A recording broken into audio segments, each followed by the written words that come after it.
Hi. My thing's going the wrong way now. I don't quite know what I've done. I don't know.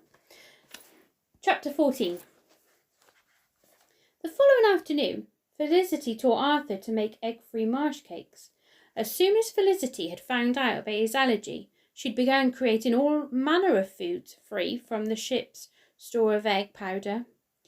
The marsh cakes were her latest experiment, and were green as the North Swampland because of the pinch of bog herbs and a strange mix of sweet and savoury.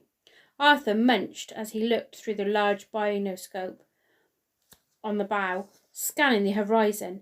He could see the Fortean, but the other two ships were out of range. Boo! Made you jump. Without looking up, he passed Maudie a marsh cake. No, you didn't. I heard you coming a mile off. Ooh, this looks weird. Trust me, you'll want to try it. She took a reluctant nibble, and a huge smile broadened on her face. Have you got any more? He passed her another. Why don't you come to the galley for 11s? Harriet has shown me how to lock in the turbine for the water change. Riveting. He yawned dramatically. It was riveting, actually. At least 15 rivets along the engine block seam. She punched his iron arm so it rang. She took his head and... No, she didn't. He shook his head and smiled, then focused on the distance again. Can you see the others? The Fortean isn't far ahead. What about the Bestwick Ford ship? It's actually called Firebird, after a mythical bird of the East. They claim to be the only humans to have encountered one. And no, I can't see it. And the Victorious? He shook his head. Long gone. Don't worry about that, she said knowingly. He put the binoscope down and looked at her. Why? Well, if you paid any attention to the things I tried to teach you. Tell me, and I give you another marsh cake. Maudie smiled. It's the type of engine power each ship has. The Fontaine is small, and Harriet says it will never make the crossing to the third continent. She said the two smaller ships are naive about the distance they need to cover. Also, the Bestwick Ford's Firebird has triple engines and is what Forbes calls a right pitch guzzler. A Dora Vane ship is big and fast, and she also relies on heavy amounts of pitch to drive her pumps. But her stores are bigger. So far, the Victorious has been pushed hard to get ahead of the competition. I've completed the calculations. She pulled out a piece of paper, with scribbles and symbols all over it. He shrugged. It's like a different language. She tutted, tugged him towards the wheel, pulled a map from the stand and spread it on the deck. She pointed to Longtown. Here the Victorious is fully loaded with fuel. She's heavy and pushing her engine to full power, so she's speeding off ahead, but still within our sight. Arthur nodded. When they reach the Calden Sea, they've burnt half their fuel. They're much lighter, but their engines are still running at a maximum, so they are going even faster. She whooshed her finger across the sea to the second continent. Based on size, capacity, estimated weight, speed, and so on, at the rate Endora is pushing the Victorious, they need to refuel in the style of the second continent. The Fontaine and the Firebird will have to refuel before that, and they'll soon fall behind. From the Cedille, the Victorious will push on to this point of the second continent, the last post, and refuel again, if they can. So they'll be heading across the Silent Sea on a full tank. Are you following? Surely this is bad news for us. With a full tank, they'll speed across the third continent. He ran his finger across the great white expanse and stopped at the area marked Unknown, where huge mountains were in a semicircle around an enormous frozen lake. Right, except you're forgetting one crucial thing. Their eyes met. What? They've got to make it back. There's no pitch to buy in the third continent. They'll have to cut their speed as they advance, or they'll burn their fuel store too quickly and will be stranded. Ah, right. You're genius, Maud. Not really. Harriet helped me. I've calculated they'll have to halve their speed, which means we'll catch up with them and take over right about... Maudie ran her finger across the map and then tapped on the area on the third continent. We maintain the steady pace, take over and reach the great frozen lake of the third continent first.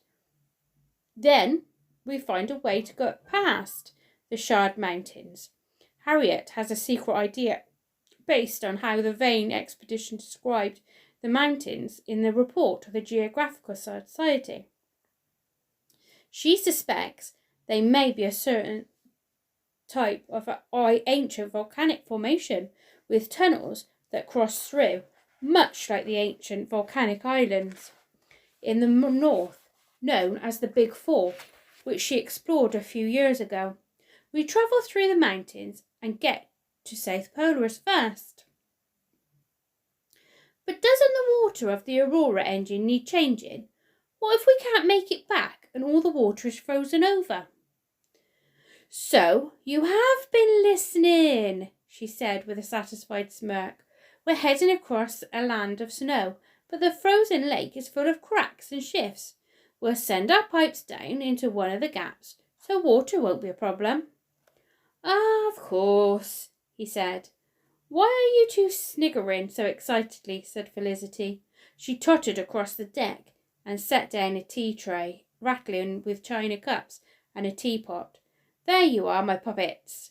She took a handful of marsh cakes from her apron and put them on the tray. Maudie quickly grabbed two and looked a bit sheepish and handed one to Arthur. It's better to share, children.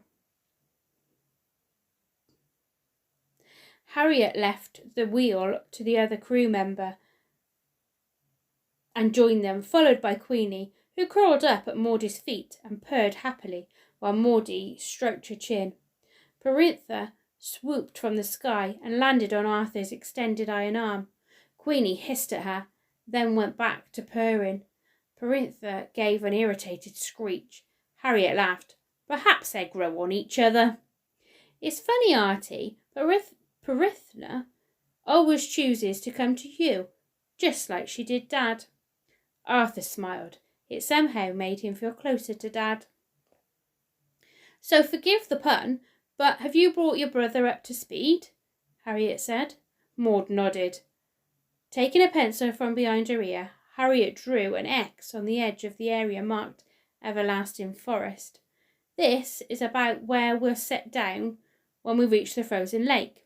The last expedition reported a great semicircle of mountains, impassable by skyship because of the close density, sheer faces and heights.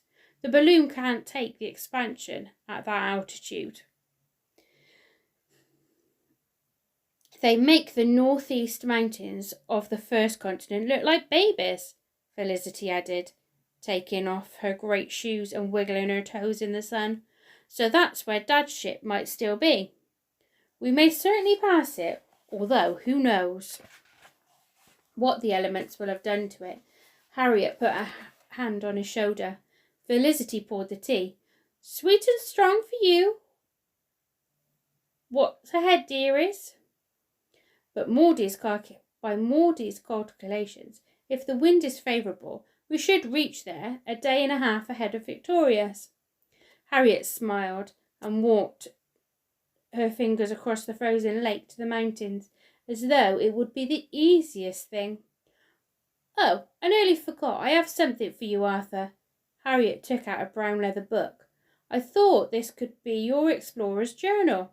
Every expedition must keep rigorous records, and it's good training to get you into a habit. The Culpeper swallow symbol was embossed in silver on the front. Arthur smiled and ran his fingers across it. Thank you, Harriet. Our priority is to reach South Polaris, of course, but I want you to write everything about the journey so far and continue to record thoughts and observations as we progress, as well as a record of our journey. It could be useful in a trial back in Longtown. If your father's case gets reopened, you never know what might prove to be important later. Felicity clapped her hands together. Wow, this is exciting. I knew the moment I read the papers something didn't fit. I felt it in my feet, you see. She turned to Harriet as though it needed explanation. It's a tingling sensation I get across the soles when something isn't right, like if I've baked a bad muffin. Harriet laughed. I don't think you could ever bake a bad muffin, Arthur said. Felicity's cheeks flushed like the rising sun, and she smiled widely. Always room for improvement, I say. Not with your cooking, Miss Wickety. It really is the best in Longtown, said Harriet. Felicity wiggled her toes. Harriet passed Arthur her pencil. Maudie, if you can check the water levels, and Arthur, write as much as you can before we reach the citadel, which won't be long.